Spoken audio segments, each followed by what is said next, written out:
Good morning from Fringe Review's headquarters, here outdoors in Pavilion Gardens Cafe in Brighton, where Fringe Review was born in 2006.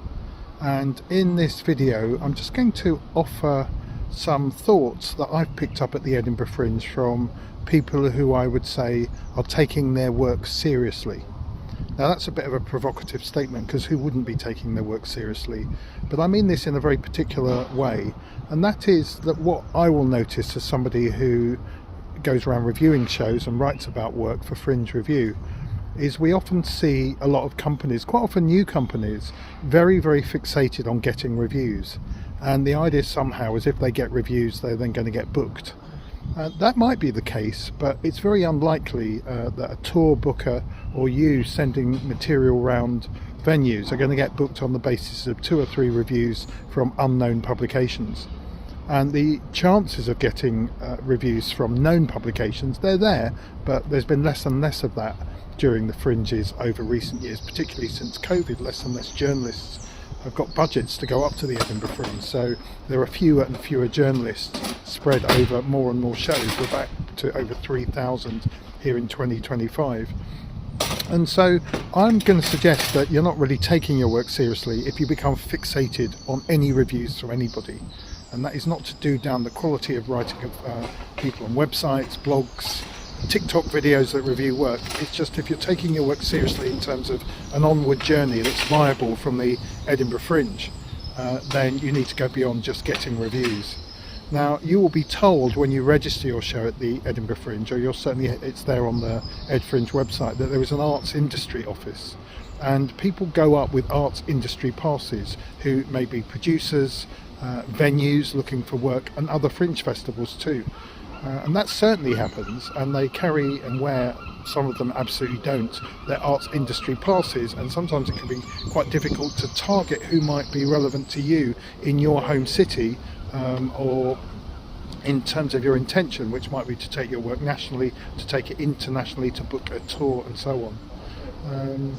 But keeping your ear to the ground at the Edinburgh Fringe, going to network events at your venue, and going into the arts industry office just to find out what that role is, and probably even better would just be to go to the Ed Fringe team that are there on the front desk and just say, I'm looking for advice. I mean, that's part of what you pay your registration fee for, is to find out who else you might invite to come to the show. Now, some of those people are also on social media, some of them have got their own websites. You can certainly look up promoters online and do your homework before you come in the genre of your show, and you can keep your ear to the ground.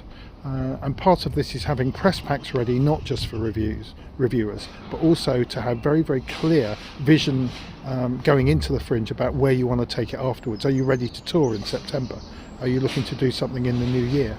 If you're unknown, that's going to be difficult, but you certainly want, if you can, to get those people to come to see your show. And certainly you'll get help with the Edinburgh Fringe for doing that, because they want to see your work go forward. The Edinburgh Fringe has on its website the wish that shows that come to Edinburgh, which they see as a showcase and a market for work, has an onward journey. So if you haven't done, you should have a meeting with your company. If you're the producer watching this, you probably know this already. It's just you probably have to do a bit more homework in such an enormous, confusing cacophony that is Edinburgh Fringe. But to find out who else you can invite to your show, who are producers, who are funders, who are tour bookers, who are promoters. Certainly if you're in comedy, promoters are definitely up at the Fringe, and you want to find out who they are. Your venues may well know, the marketing offices may well know, and the grapevine will know too. If you're in the world of theatre, things like rural touring, there are organisations already out there that you can look up. You can drop them an email, you can say, are you coming to Edinburgh? Will you come and see my show? Send them a press pack.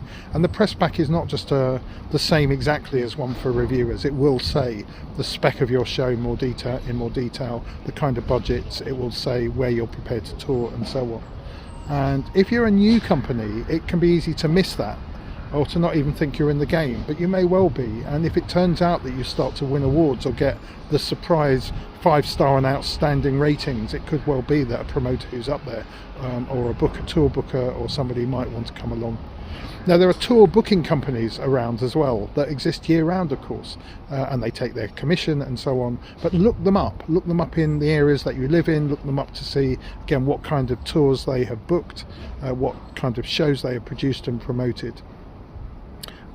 You may well be able to get people from the Arts Council, from other organisations that fund to come. So you need to sit down, have a strategy, not something you do during the Fringe, but now, I'm recording this in June, to have that strategy, to take your work seriously enough, not just to play Edinburgh and go home, unless that's your intention, but to start thinking ahead about where your show is actually going. Now that also involves past reviews, that also involves any kind of provenance that you've got, just like when you go for reviews, provenance meaning previous shows you've done, previous reviews that you've had, previous funding that you've got, previous venues that you've played, if you've toured, are there shots, is there video material and so on. So some of this work needs to be done now. It's very noisy up there and it's hard to grab the attention, but when you get up there too, you need to find out what's possible for the Edinburgh Festival Fringe Society, who you paid your registration fee for, and to see who's out and about and who might well come and see your show and take your work as seriously as I'm inviting you to.